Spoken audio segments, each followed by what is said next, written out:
George Marsden's The Outrageous Idea of Christian Scholarship asks whether Christian faith can have a legitimate place in serious academic work.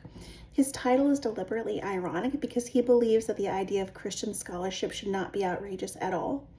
Instead, he argues that religious perspectives have often been treated as less acceptable in the modern university when compared to other beliefs that influence students in how scholars see the world around them.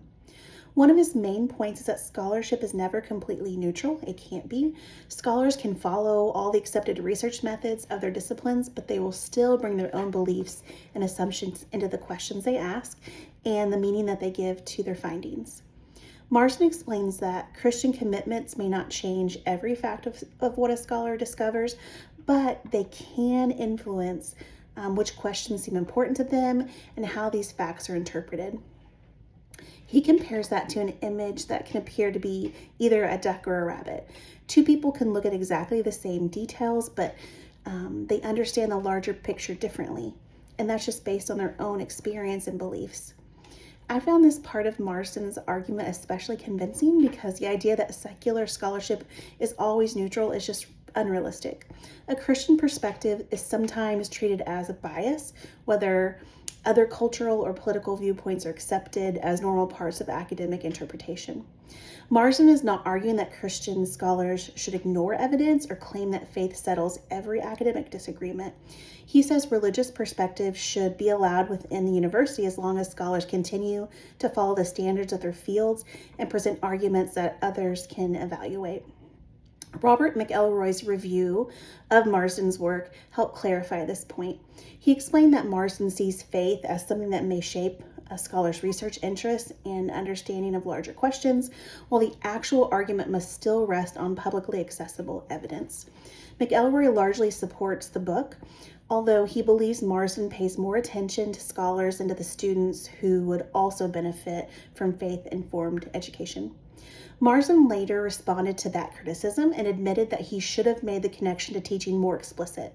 He argued that Christian perspectives can be included in the classroom while maintaining strong academic standards and respecting students who hold different beliefs and values. I found this clarification important because it keeps Christian scholarship from becoming an insulated conversation that only takes place among people who agree with each other. Charles Matthews takes the discussion even further by describing academic work as a Christian vocation.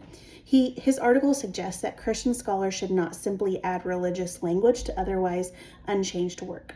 Their faith should shape how they understand the purpose of teaching and how they relate to the academic community around them. At the same time, Matthews raises an important concern that Christian scholarship can become too narrow when it withdraws from conversation with people outside of the faith. My own response to Marsden is that Christian faith should not have to be hidden for a scholar to be taken seriously. At the same time, identifying work as Christian does not excuse weak research or unsupported claims.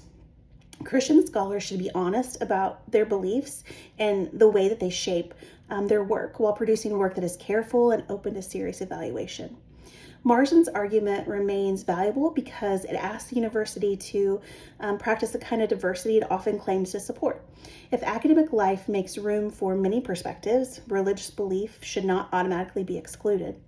Christian scholarship is not about replacing evidence with faith. It's about allowing faith to help shape the questions scholars ask while still doing the difficult work that responsible scholarship requires. Thank you.